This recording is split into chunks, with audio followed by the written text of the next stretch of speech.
Hello, this is Rob Ashbridge from Ashbridge Audio here, and in this video I'm going to give you a little walkthrough of the sounds of Ragnarok. So, you know what, let's just get straight into it. We've got the booms loaded up here. I'm just going to play you some.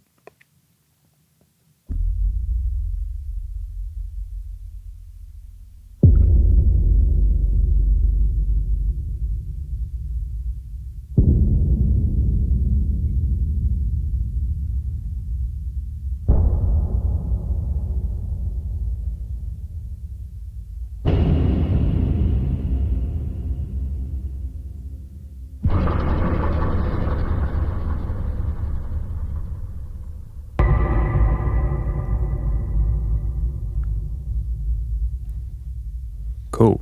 So they're arranged so that the lower tonality sounds are down at the bottom of the keyboard and going up to higher towards the top. One thing to note is the keys are not velocity sensitive. So you've got the mod wheel. The mod wheel can change that for you, and the pitch wheel as well is automatically connected. Which could be cool for some of the rise and hits, which we'll go through in a second. So let's look at the hits now. We'll play a few of those.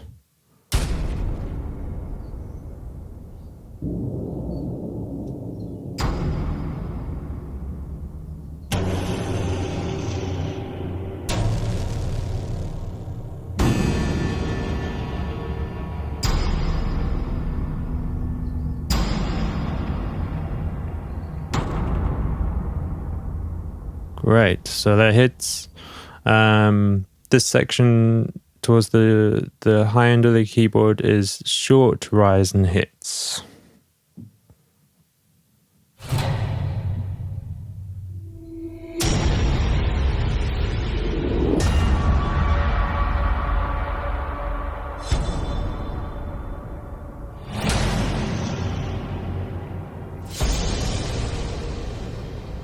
Okay, and these are scripted so that whatever tempo you're in your DAW, the note will sound one bar after you hit the note. It's so that you can really keep stuck to the grid.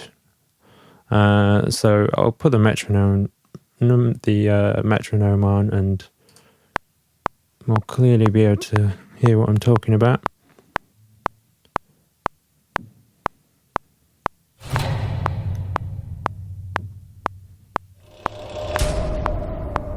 So you can hear they're coming in exactly one bar after I hit the note. And this, as I said, this works for any tempo that you've got. So it automatically syncs up. So let's play some risers. So risers, this is where the waveform display really helps, because you can see how short of a riser you're playing or long, so you know how long you're going to be holding down the key for.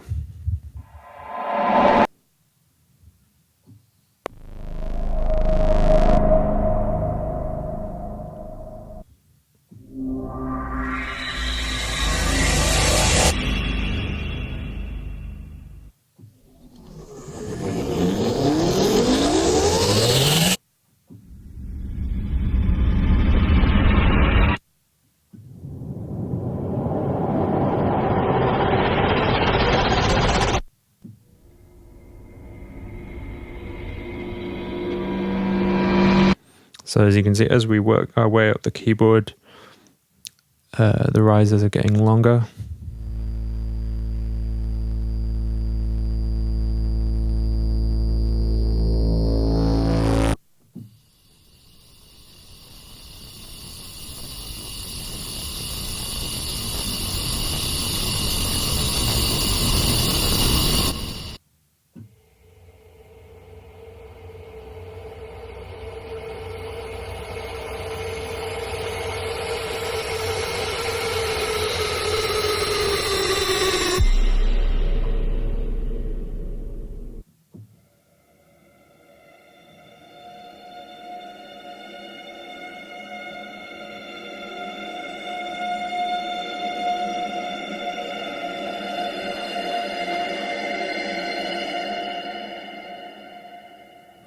I'll play one of these longer ones.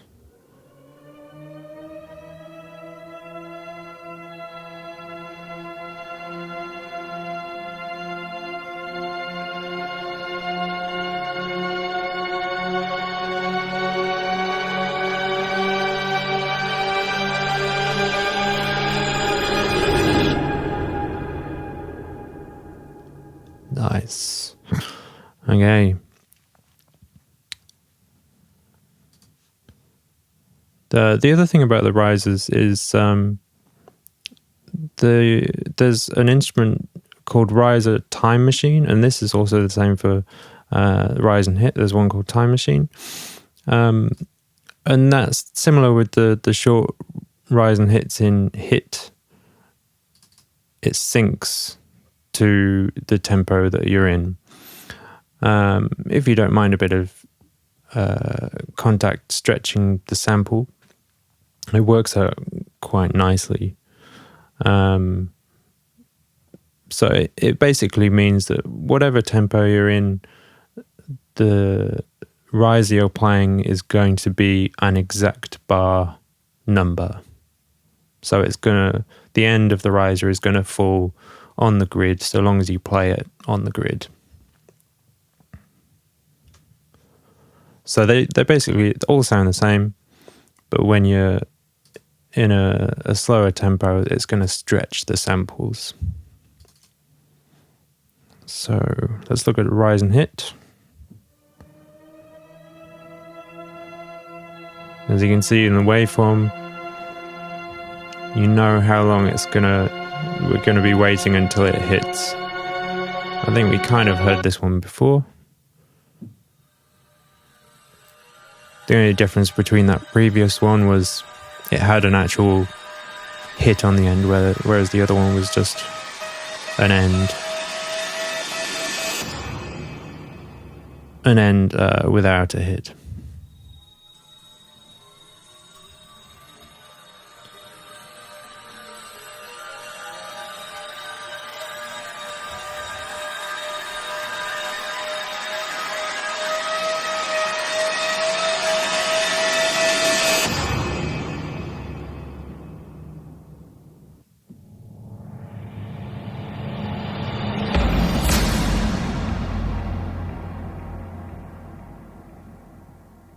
So this top section of the keyboard looks like a shorter,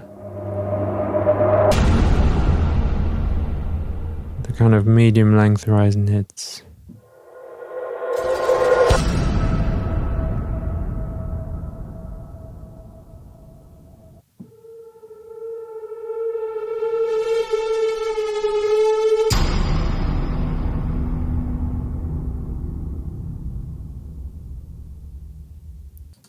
Great, okay, let's play some tails.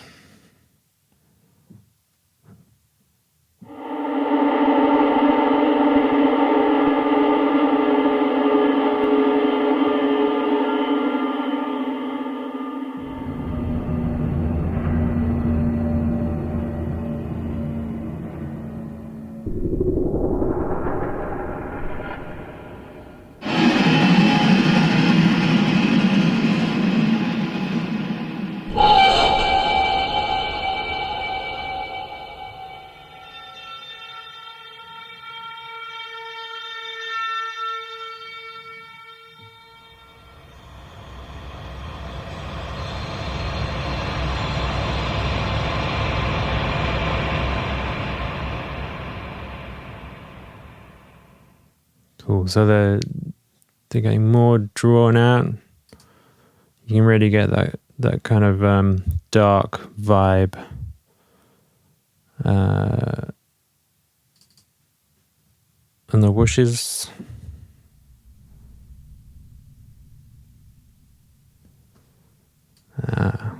Let's put the cutoff up.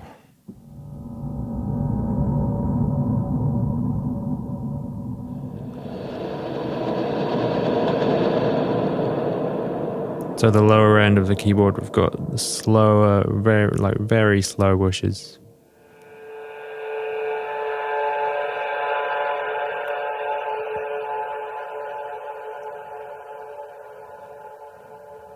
And then medium.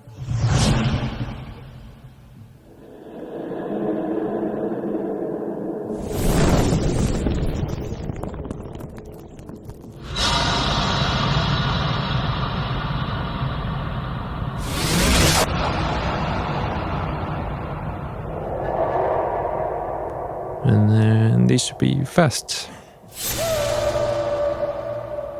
You can see there's had some fun with knives and screaming.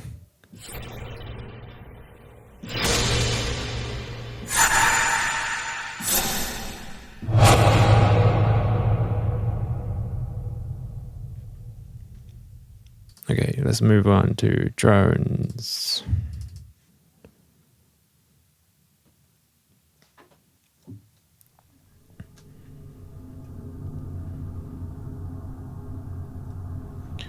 I think this might even be like my favorite instrument out of them all. It's got some really interesting textures.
And we've got attack and release here.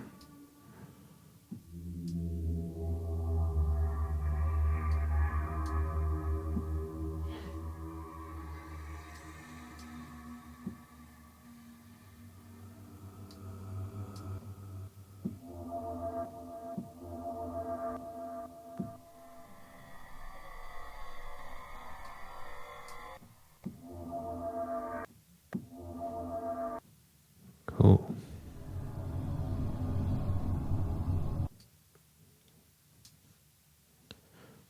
And that's probably a good time to show you the delay. So it's always nice to have a bit of delay on things like pads and drones.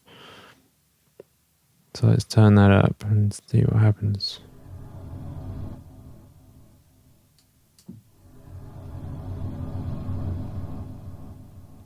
Great, and we've got a stereo.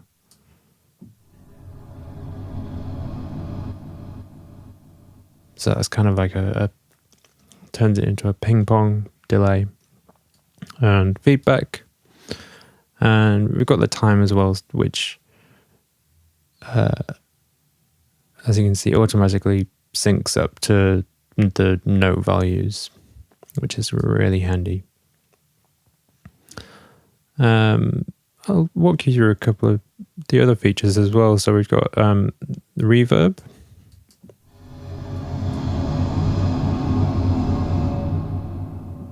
You combine that with the delay and it really adds more texture to the drones. Effects is kind of a stutter, so anytime that you're moving this knob, it's activating the stutter.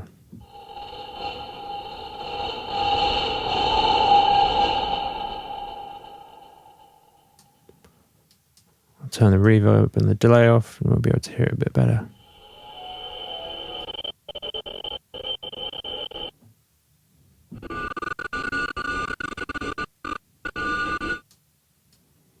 Turn the release up and the attack.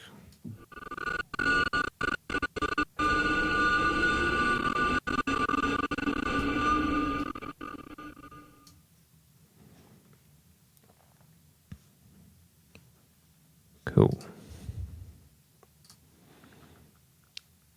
Okay, Brahms.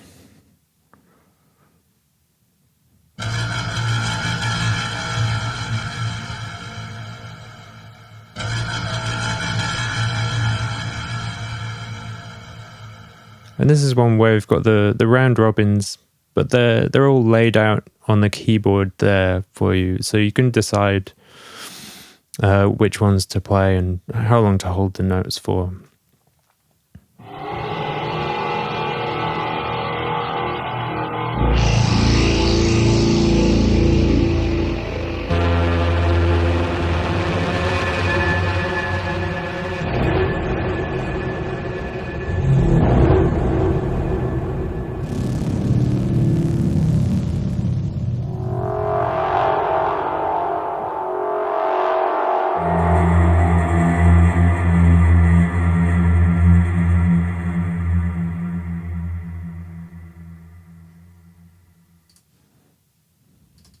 Pings. So down at the bottom of the keyboard,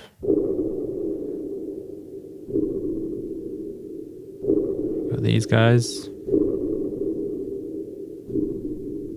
Lots of round robins.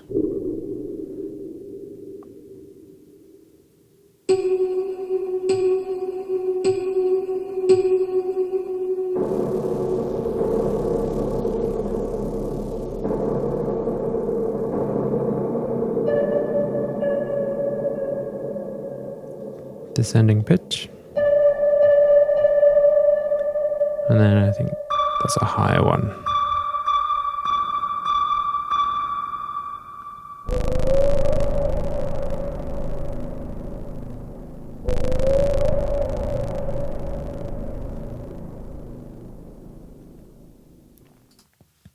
And there's also an instrument called pings pitched.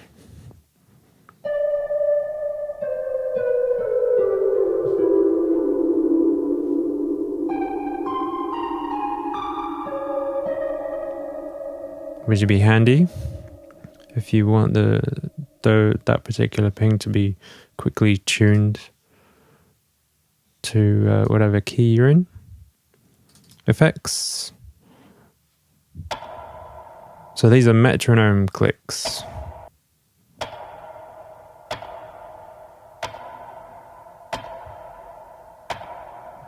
All many round robins there. Screams.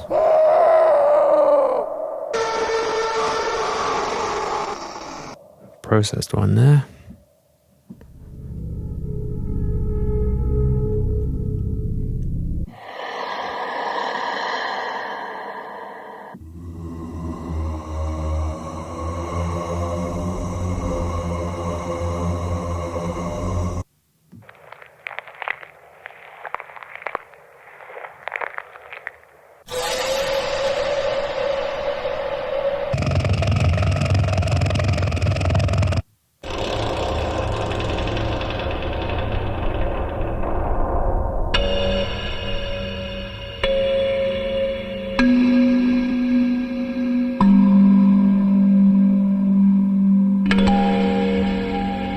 Some kalimba hits. So as you can hear, there's a whole range of things in the effects instrument. It was basically stuff that didn't really classify being in any of the other sections, but that I thought sounded in keeping with Ragnarok. So this is signature sounds.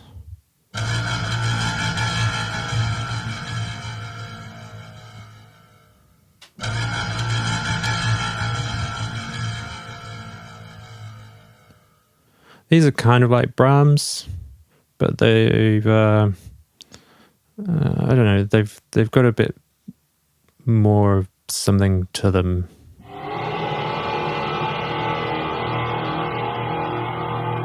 More of a character.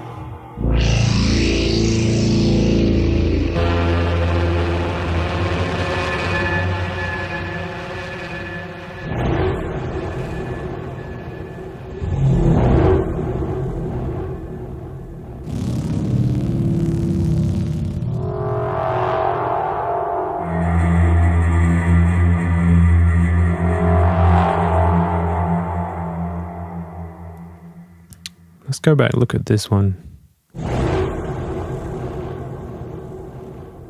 So this would be good opportunity to test out the distortion. So if you click on destroy, it activates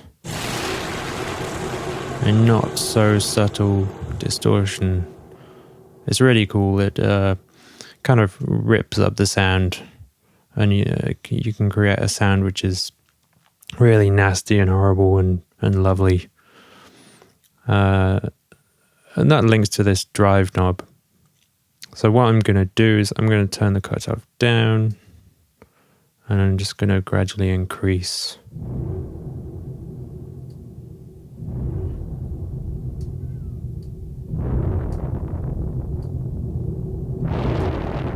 Add a bit of reverb, delay.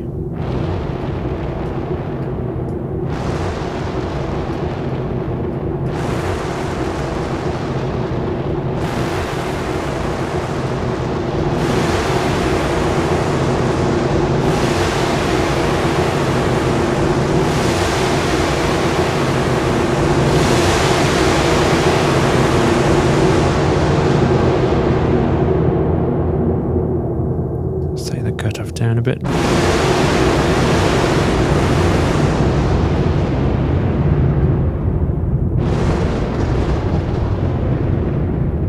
It's really cool using the stutter effects. You can really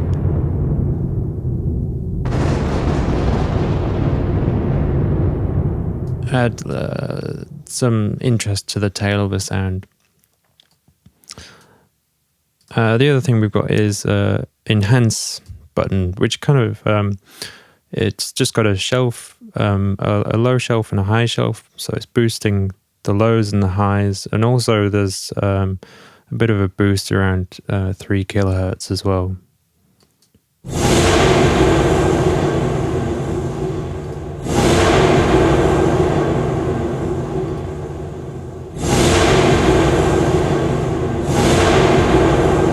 So it's subtle, but I found it really useful to put that in there. So I think that pretty much covers everything. Thank you very much for watching, and I hope you found this useful.